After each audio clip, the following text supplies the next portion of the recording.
my name is Patrice Washington, and I'm so honored to be here with you today.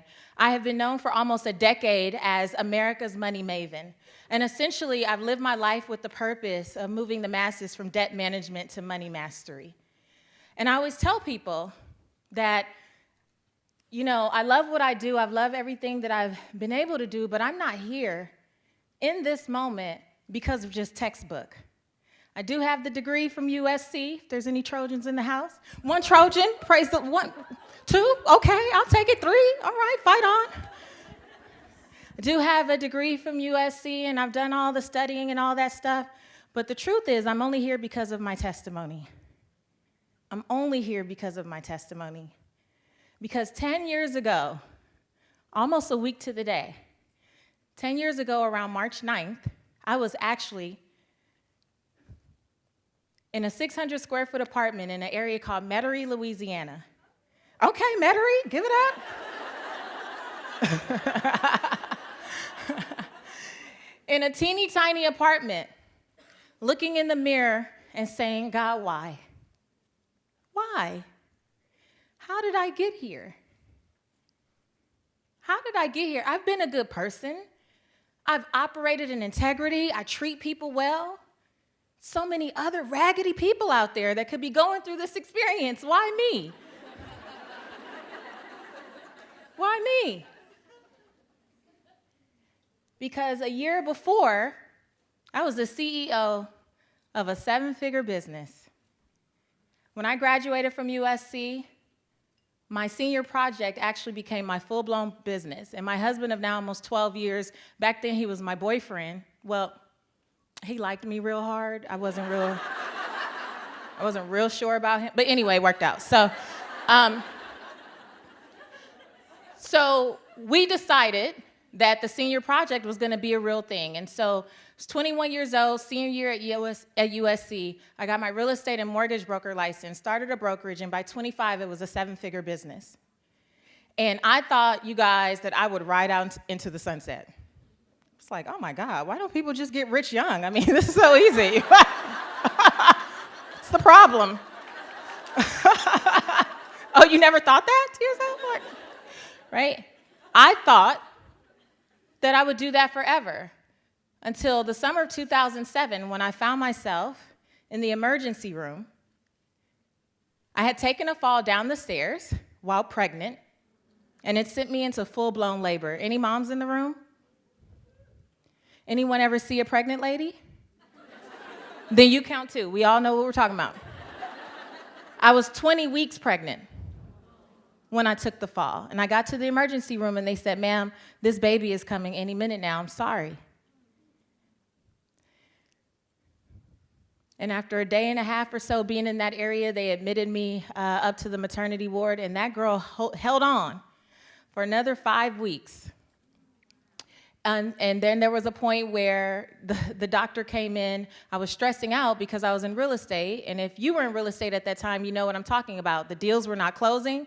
My agents and loan officers, there were 16 of them, were calling me every day freaking out. They were used to me being the fix-it, but I couldn't fix anything. Not for them, and definitely not for myself in that moment. And I was watching the news, and every day the banks were closing down. And finally, my doctor came in one day. She said, listen, Patrice, I don't know what you're stressing about, but I have to tell you, if you don't stop, you're going to leave here 2 years in a row with no baby. Because the year before, I had a son who died in my arms prematurely after 5 hours.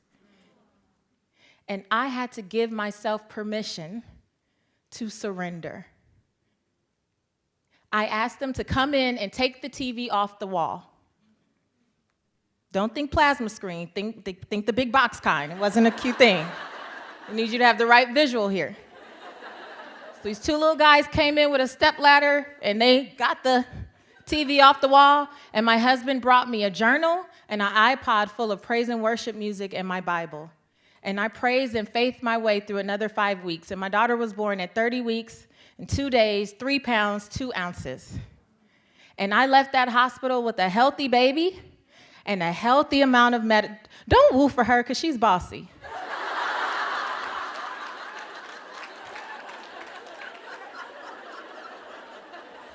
She already called me this morning telling my mom, don't embarrass us. Listen, little girl. She's bossy. She's a Leo. Any Leos in the room? I will stay away from you at the break. Don't come up to me. But I left there with a healthy amount of a medical debt to the tune of almost $400,000. Because what I didn't know is my insurance had dropped me. And so no deals closed. Now this medical debt, and my husband had been using the savings to keep everything afloat. And so by the time my 6,000 square foot home in Pasadena, California foreclosed, and I found myself in that 600 square foot box in Metairie, Louisiana, I was sick and tired of being sick and tired. You ever been sick and tired? I mean, everything that I tried in that season failed, you guys. Everything. And so when I was in that bathroom saying, God, why me? Why not the other raggedy people out there? And I was bawling and snotting and crying. You ever had a good snot? You know what that looks like? Have you had a good bawl? I was on my knees, and before I knew it, my forehead was on the linoleum, and I said, God, you got to tell me something. And I heard this still small voice. And the still small voice said, get your Bible. Get your Bible. And I reached for my Bible, and I ended up on Proverbs 17:16. And Proverbs 17:16 said, what good is money in the hands of a fool if they have no desire to seek wisdom? What good is money in the hands of a fool if they have no desire to seek wisdom? And that was the first time it hit me that I had been chasing money my entire life. Good test taker. Good at getting the license, good at getting the certification. But that was the first time I realized that there was a difference between knowledge and wisdom. We know that, right? Because knowledge is information. But wisdom is knowing how to apply it. And what I didn't realize, even with the money, is that I wasn't necessarily the wisest. I didn't always make the wisest choices. So one of the things that I learned in that season was that I had to give myself permission to stop just collecting information, but to actually make wise choices with the information that I had. You are here at a beautiful seminar this weekend. Some of you listen to podcast after podcast. You read book after book. You take online course after online course. We love to collect information, don't we? We live in the information age. But what we don't like to face is the hard part, which is the implementation of what we've learned. And so one of my requests of you is that when you leave Bliss Project, don't just have a notebook full of notes just to say you came and you did it. What are you actually going to do with whatever you learned here? What are you going to give yourself permission to go and just jump all over when you get back home? Why am I sharing this with you? Because sometimes we have to give ourselves permission to reject advice that is not in alignment with our assignment.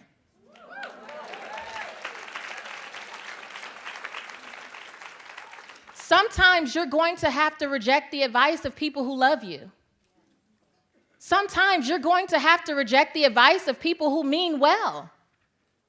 And yeah, they may have some level of success, and they may be doing well, and whatever worked for them, but that does not mean that what worked for them has to work for you, because you don't really require the validation of anyone else if God gave you a vision. Sometimes when we haven't dealt with some of the old stuff, the first person who walks up to you and plants a little seed of doubt, you stop taking action. You start questioning. You start doubting. You start second guessing. But who the hell are they? I love my mentor. He's still a good guy to this day. He's also one of the people where I was like, I always knew you was gonna make it. Okay. Right? So we have to give ourselves permission to reject any advice that is not in alignment with our assignment. I learned that I would have to give myself permission to step out of the box that I had allowed other people to put me in.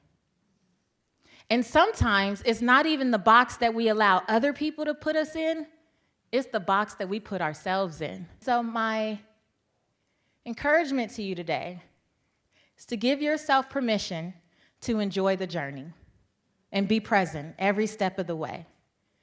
Give yourself permission to stop taking advice from people who don't understand your assignment, who are not in alignment with what God told you to do, right? Give yourself permission to go heal those past hurts, because if you don't, they will keep coming up over and over again, and their only job is to block you from the destiny that you were called to.